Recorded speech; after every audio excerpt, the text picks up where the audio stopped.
तनु classes में दोस्तों आज के इस वीडियो में हम लोग करने वाले हैं क्लास 12 बायोलॉजी का सेकंड चैप्टर जिसका नाम है पुष्पी पादों में लैंगिक जनन। उसी का हम लोग वीवीआई लघु और दीर्घ क्वेश्चन को करने वाले हैं। यानी कि इस चैप्टर से आपका जितना भी इंपॉर्टेंट क्वेश्चन बनता है उसी को हम लोग करेंगे सब्जेक्टिव क्वेश्चन को, ठीक है। और आपको मालूम है इस चैप्टर से आपके बहुत ज्यादा क्वेश्चन पूछे जाते हैं आपके बोर्ड एग्जाम में। तो चलिए दोस्तों क्वेश्चन को शुरू करते हैं। जिसका भी आंसर आपको नहीं आता होगा प्लीज आप उसको नोट कर लीजिएगा, और जिसका आंसर आता है प्लीज आप उसको आराम से कॉपी कलम में लिख सकते हैं और आराम से वीडियो को दे सकते हैं। चलिए काफी इंपॉर्टेंट क्वेश्चन है। सबसे पहला क्वेश्चन, एक आवृतबीजी पुष्प के उन अंगों के नाम बताइए जहां नर और मादा युग्मकोभिद का विकास होता है। यानी कि आपको सिंपली नाम बताने के लिए कह रहा है भाई उन अंगों का जहां पर नर और मादा युग्मकोभिद का विकास होता है। तो इसका आंसर को देखिए, काफी इंपॉर्टेंट क्वेश्चन है, ठीक है, बहुत काफी इंपॉर्टेंट है। देखिए आंसर क्या है, आवृतबीजी पादप जिसको हम लोग बोलते हैं एंजियोस्पर्मिक प्लांट पुष्पीय पादप है। पुष्प एक रूपांतरित प्रारोह जिसका कार्य होता है प्रजनन होता है। पुष्प में निम्नलिखित 4 चक्र होते हैं, ठीक है। तो आवृतबीजी पादप जो है वो पुष्पीय पादप है, और पुष्प एक रूपांतरित यानी कि मॉडिफाइड शूट होता है जिसका कार्य जो है प्रजनन होता है। और पुष्प में निम्नलिखित 4 चक्र होते हैं। सबसे पहला बाह्य दलपुंज, दूसरा आपका दलपुंज, तीसरा पुंमक, चौथा है जायांग। अब बाह्य दलपुंज क्या है इसके बारे में थोड़ा डिटेल में देख लेते हैं, कभी कभी शॉर्ट क्वेश्चन में आपको पूछ लेगा, ठीक है। देखिए बाह्य दलपुंज जिसको हम लोग बोलते हैं क्लाइक्स, इसको इंग्लिश में कुछ भी आप पढ़ सकते हैं, लेकिन बाह्य दलपुंज इसका हिंदी होता है। इसका निर्माण बाह्य दल से होता है। वहीं पे दलपुंज इसका निर्माण जो है दल से होता है। वहीं पे पुंमक इसका निर्माण पुंकेसर से यानी कि स्टेमेन से होता है। यह पुष्प का नर जनन चक्र कहलाता है। कौन, ये पुंमक जो है ये पुष्प का नर जनन कहलाता है। वहीं पे जायांग जो है इसका निर्माण अंडक यानी कि अंड से होता है, और यह पुष्प का मादा जनन चक्र कहलाता है। तो भाई पुंमक हो जाएगा तो क्या कहलाएगा, वो कहलाएगा दोस्तों आपका पुष्प का नर जनन चक्र, और वहीं पे अगर जायांग हो जाएगा तो ये कहलाएगा पुष्प का मादा जनन चक्र, ठीक है। और बाह्य दलपुंज इसका जो निर्माण है बाह्य दल से होता है, और दलपुंज इसका निर्माण जो है दल से होता है। काफी इंपॉर्टेंट है, शॉर्ट में भी पूछा जा सकता है, लॉन्ग में 5 नंबर में भी ये क्वेश्चन पूछा जा सकता है। अब देखिए यहाँ पर तीसरा चीज, यानी कि यहाँ पर जो पूछ रहा है कि भाई जहां नर और मादा युग्मकों का विकास होता है उनके नाम पहले तो बता दिए, अब जहां विकास होता है उसको हम लोग देखते हैं। देखिए पुंकेसर के परागकोश में परागकण मार्त कोशिका यानी कि पोलेन मदर सेल से अर्धसूत्री विभाजन द्वारा परागकण का निर्माण होता है। परागकण नर युग्मकोभिद कहलाता है, ठीक है।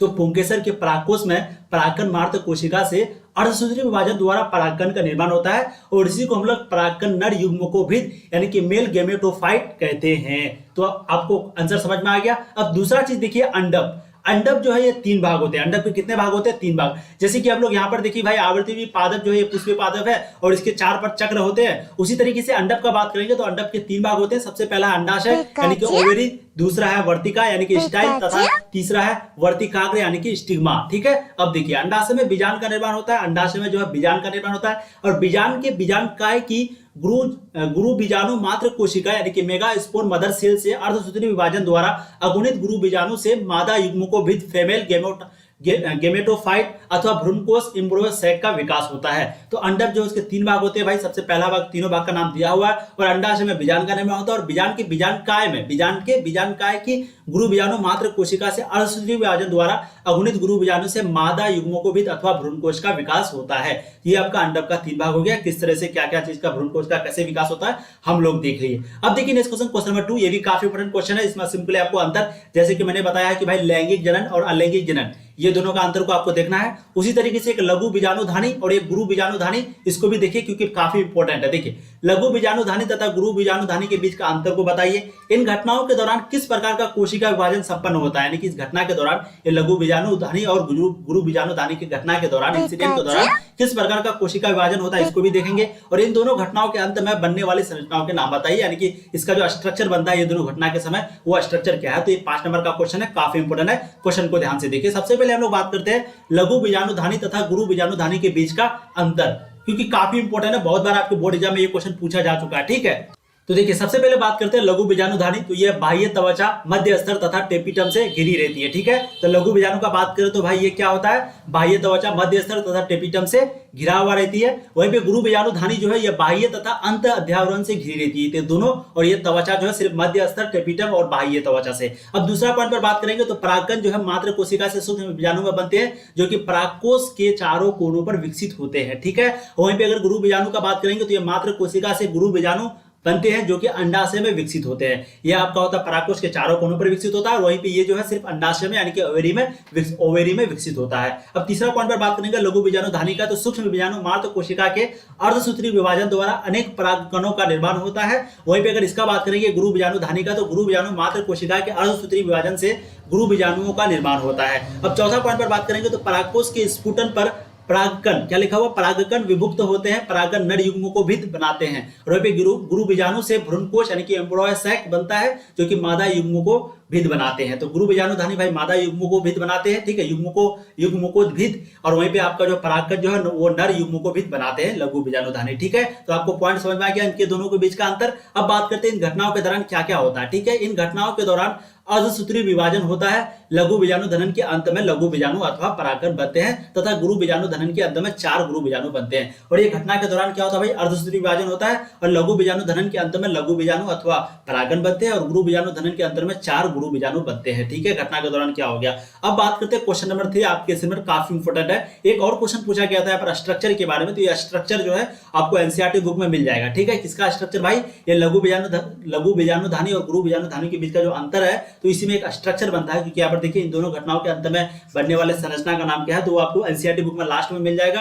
अगर नहीं तो मैं आपको इसी वीडियो के लास्ट में दिखा दूंगा, आप बस वीडियो पर बने रहें, ठीक है। तीसरा मतलब कि वो तीसरा क्वेश्चन, दूसरा क्वेश्चन में 3 क्वेश्चन पूछा गया, तो तीसरा क्वेश्चन आंसर आपको लास्ट में मिलेगा। अब देखिए नेक्स्ट क्वेश्चन, क्वेश्चन नंबर 3, निम्नलिखित शब्दावलियों को सही विकासीय क्रम में व्यवस्थित करें।